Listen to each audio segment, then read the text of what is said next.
Well, good morning, everybody. As we start this new week, many of us across the Mid-South, Midwest saw some rain this weekend that we hadn't seen, in some cases, in months. One of our driest spots, it's raining pretty heavily early this morning down here in southern Illinois, parts of Missouri, Kentucky, and Tennessee. For others, some of the rains we saw this weekend were rather disappointing. It was very hit or miss. Some places got soaked, and many other places just got the peripheral effects of some of these storms. Before I come back to the ongoing drought issue that's going on here in this part of the Midwest, Mid-South, Ohio Valley, I do want to point out we have an upper-level low spinning off of the coast of California. And after the last week to 10 days, which has seen quite a bit of moisture, honestly, getting into the southwestern United States, specifically California, we continue to see more radar echoes going over this part of Southern California and adding more rain to this region. So I wanted to see that as well. So we're going to figure out where those drought areas still remain and try to understand if they're going to fill in and what the longer term pattern maybe looks like. And I'm going to be honest with you, as you watch this animation one more time, there's a pattern driver out there, and I can't seem to find it.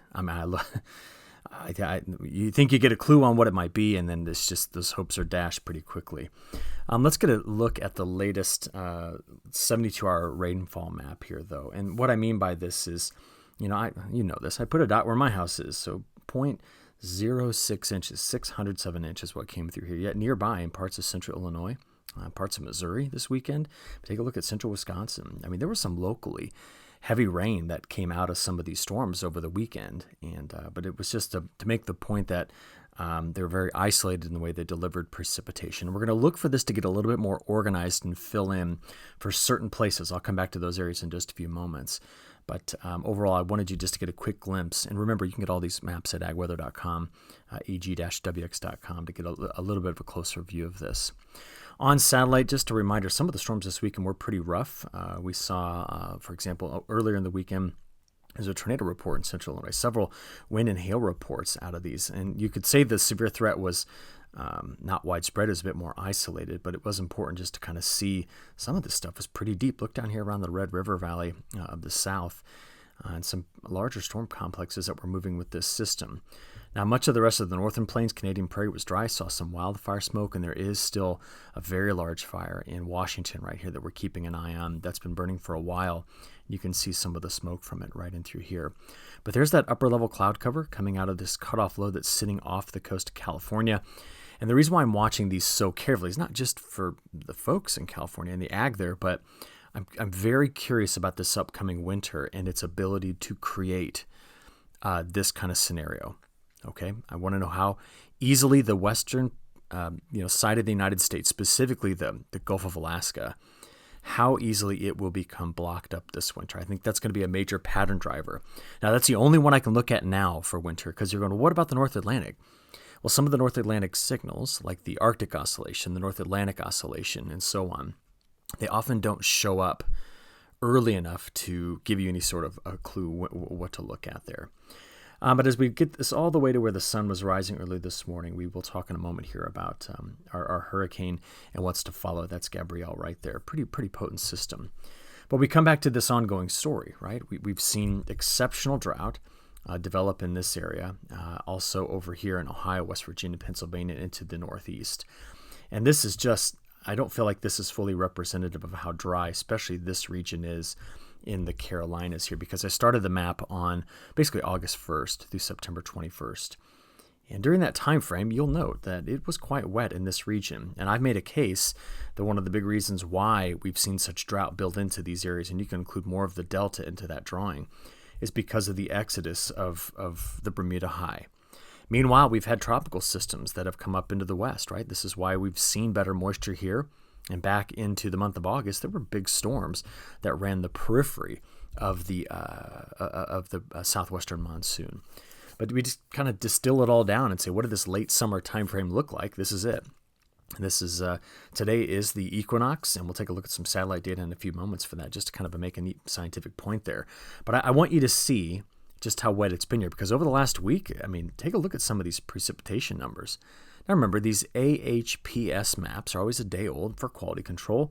So you're capturing, remember the tornadic systems last weekend that went straight south to north here and all the rain? We were so dry in other spots. yet there was still moisture here. And I want to talk about that for just a few moments, because outside of that, we have the remnants of tropical moisture here, and we had that very weak kind of hybrid low that hit parts of Virginia, Maryland, Delaware, but missed more of the Carolinas there. So a lot of folks this past week has missed out on rain when you end the week on Sunday.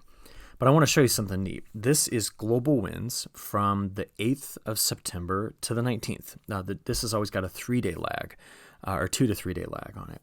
And I want you just to see what we're dealing with in this pattern. Our Bermuda high is way over here. So the complement of these southerly winds, okay, that are in this direction, to the Gulf moisture transport for these southerly winds, they're not additive right now. And as a result, the majority of our moisture has come around a high pressure cell that is sat here, all right? And the flows come around like this. And so it's gone through the Gulf, but into Mexico and Texas before making its way into the Central Plains. But because of that, I mean, that's why this region has done well on precipitation in this late summer time frame. But we just have to step back and look at what's going on and wonder when this Bermuda high is either going to make a return or just change its position overall. A couple of other things of note here. We have this Indian Ocean dipole that's quite negative right now, as we're watching a lot of cold water upwell here. We see our stronger trades, which is indicative of the La Nina that's going on. And we also are watching for when these winds, which are right now doing something like this, begin to do something like that, which would turn on the South American monsoon and bring in the rains that are needed to get that season going. And finally, and this is going to be something I'll be watching all fall until more of the Atlantic setup comes into the pattern, it's going to be here. We've had low pressure centers repeatedly going to the Gulf of Alaska, and this has resulted in a lot of cooling of these waters, which I think is going to be critical for the upcoming fall forecast. Now, they're still warmer than normal, but we've cooled them off several degrees. All right, so that's the pattern we've been in, and I'm going to show you what it's done to our tropical season. You know, nearly every tropical system that has formed so far this year, which, remember, early was suppressed by wind shear, stability in the atmosphere, a whole lot of Saharan dust that lasted beyond June and July. In fact, we saw it in August. And then the displacement of the Bermuda high over toward the Azores. These systems just keep coming around and staying out to open ocean. And today we're watching 3. So this is your satellite image here on the Equinox. Again, Equinox meaning equal night. That's a unique day because today the sun is going to cross the equator and it's going to be heading back into the southern hemisphere, meaning that after today we are going to see more sunlight in terms of daylight hours in the southern hemisphere than the northern. The sun is setting on the North Pole today, and if you were there, you wouldn't see it rise for another 6 months. It's rising on the on the South Pole. It's kind of fun. Last week, I flew back home with a guy that was on his way to the very northern part of Alaska to spend the next 3 weeks. He works on huge oil fields that are there. And he says, yeah, in the middle of winter, we just get a little glimpse of the sun each day. But it's so cold, their entire complex is inside. It was pretty fascinating to listen and talk to that guy. Okay, I'm showing you this, though, because I want you to see our next 3 systems. Well, here's Gabrielle. We're watching this and this, okay? These next 2 disturbances here on this full disk image from GOES 19. And in the wind field today, they look something like this. So that's Gabrielle, expected to continue to strengthen. And these are the 2 tropical waves we're going to keep an eye on. All right. So when we say African easterly waves, we're referring to these. And they tend to be able to spin up due to some extra surface convergence, meaning that we can pile up the air near the ground, forcing it to rise and make big thunderstorms. Meanwhile, we are going to keep an eye right in through here where there is still moisture transport, and the chances as we get, especially into Kentucky and Tennessee, maybe a little bit of Arkansas, much better rains. And there is a system, a tropical system just off the coast of Mexico we need to keep an eye on as well, named Narda here. But Gabrielle will strengthen, possibly hit Cat 3, making it a major hurricane before moving its way around the Bermuda High and eventually going toward Europe. And then we're watching another system that's got a 30% chance here. That's got this track and a 60% chance on the following wave, which is there.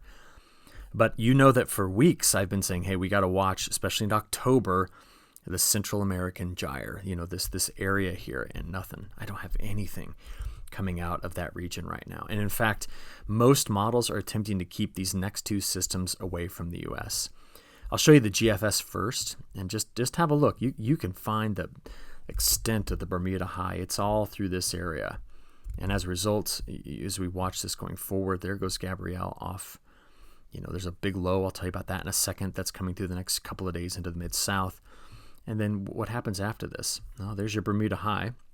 So the next tropical system, I'm showing you the GFS on purpose because it is the only model, I think, right now that's trying to bring this next system by the time we get out there to like the 27th, 28th, trying to bring it close to, Cape Hatteras or the East Coast. Most other models are not doing this. In fact, the new 6Z run doesn't even do that. This is the 0Z run. There are many that are along the coast of Carolinas that, given the drought situation, would probably welcome some of the rain coming in from this. But it's only in the GFS model that I start to see this kind of behavior. The European model, as you can see here over the next 10 days, is attempting to keep most of the low pressure associated with these tropical systems around, the Bermuda, keeping it away from the east coast of the United States. So we have some other tropical systems to talk about. If these are not going to be influencing any sort of rainfall pattern, except the very slim possibility that it gets to the East Coast, then the question is, are any of these tropical systems in the West Pacific going to disrupt, the flow across the North Pacific? Well, last week we watched a tropical depression hit Guangdong province, which is where Hong Kong is, and we now have Cat 5, Ragasa, I think is how you say the name, that is going toward that same region. It's a pretty potent system, very symmetrical in its view. It's north of the Philippines now, and you can just see very intense convection in its eye wall. And it's going to maintain this strength for a while as it then sets its sights again. Here's Guangdong province and Hong Kong right in through here. And so we're going to be watching, for the effects of this. Don't forget that on ag weather, you can go look at the Asian view. And as we watch, keeping an eye right here, this is where Ragasa is going. And it is going to hit probably quite hard in and around Hong Kong. Guangdong province is very populated. It's a very densely populated area. And so what I'm concerned about is the power of the hurricane and then just how much flooding is possible out of this. Now, this is in millimeters, but we're seeing that, over the next 10 plus days, they're going off my color bar, meaning, 200 is 8 inches of rain, and we're looking at 300 plus millimeters of rainfall. So the flooding threat there is quite large. So that is the tropical system we just mentioned, Cat 5 super typhoon. That's the one I'm watching, though, right here. And the reason is that some of the forecast models are now in better agreement, and the GFS was the first to pick up on this, that the remnants of this are going to be moving into the North Pacific. And I want to know if it's going to dislodge this. That's your 15-day forecast from the AI model. And we have just great flow here, and then a big stagnant blocking high that sits over, this part of North America, right over Ontario. And then we get the Atlantic to open up, and then there's another Scandinavian ridge. And so as I look at all of this, wondering what is it going to take to drive this through the United States, it's going to take quite a bit. The pattern it's not fully blocked. It's open, but it's just amplified. So we're trying to assess when and where that's going to occur. So what do we see as we go into the week? Well, there's a boundary right here. There's another system there. And so therefore your heaviest rains are going to be here, meaning this region is going to go over Drier. And that's one of our drought areas to be watching. We will keep an eye as there is moisture and instability getting into this part of the country for the risk of severe storms. And for the West, we're just waiting on something to come through here. But if you go look at where our jet stream is today, it is, look at how easily it wants to go north-south, creating 1, 2, 3, 4 large ridges, across this part of the subtropics into the mid-latitudes. I think that's a big reason why we've displaced this jet so far to the north. So what do we end up getting out of this pattern? Well, I'll tell you more about the severe storms in through here, but the heaviest of the rain is going to be in this area. And you don't know how bad I wish we could get another almost inch and a half out of this in this particular area, but I am not holding my breath on the northward extent of the rainfall that the model's showing in this whole region right in through here. Now, could there get better rains over to the east, like in parts of Virginia, North Carolina, then up to the northeast? Yes. But for the northwest, the low is too far off the coast, and therefore we're going to abandon a large region of North America without any precipitation to really speak of. Now, taking a look at these two features, let's go ahead and look at the high-res models and their forecast of the severe convection. So today, a couple of areas to watch. So down here, Texas, Oklahoma, Kansas, and then Nebraska, Iowa. Tomorrow, as the front develops again in this area, we're going to watch this side of the Red River Valley into Arkansas. We'll take a look more at the risk of heavy rain in Arkansas as well. And then as we get there further, it's going to be more of a rain threat into Kentucky and Tennessee, which have been so dry for so very long. I'm going to show you on the high-res models what this might look like. So playing through the middle of the day today into this evening, okay, we're going to keep an eye out on the risk of those severe storms, right? And there's your front. Now getting into tonight, the overnight hours, into tomorrow, do you notice how there's tries? The atmosphere's trying, but that seems to just die in the overnight hours, early morning to get back in and crack open this drought scenario that's been playing out in this region. By midday tomorrow on Tuesday, you see that wave moving along. So this is the low moving along the boundary. And that's where we get the chances, repeated chances for rainfall as we work our way through the middle of the week. But you see that low is going to have a pretty sharp northern edge to it. And the frontal boundary here as well, meaning we're probably not going to see as much precipitation. And I am focusing on this area for a lot of reasons. I watched field fires this weekend and last week in this region because of how dry it's been. And you saw the stats. By the way, the cutoff low over California, take a look. Let's just go back and watch this again. It's sitting right here. You can just see that through Tuesday into Wednesday, that could bring in some coastal rains, maybe getting all up to San Francisco as well. But bigger picture, let's compare the GFS left to the European right and kind of see these play out. And they were playing through the middle of the week. And by Thursday, just high pressure dominates, shoving the front pretty far to the south, bringing in desperately needed rain over here to the eastern Great Lakes and surrounding states. And then I want to see, can we get that front all the way to Virginia, North and South Carolina? It is doing that in both models. Now remember, as we play out further, the GFS wants to bring a tropical system into North Carolina. The Europeans like, no, leave this thing way over here. Not doing that, okay? So just some differences.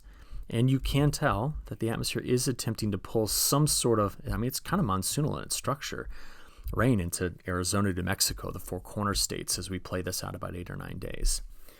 Probability-wise, I'm going to first identify who's dry. So this is the map that looks at who has the highest chances at staying under 1/10 of an inch. Very dry in a few of these corridors here. A 1/2 inch, we should get a new model run in. Yep, let's go back and go look at that old one. There we go, and take you out to 10 days. That's your probability of staying under a 1/2 inch. And the wetter side of things is primarily on where that low is forming and along that stalled out front.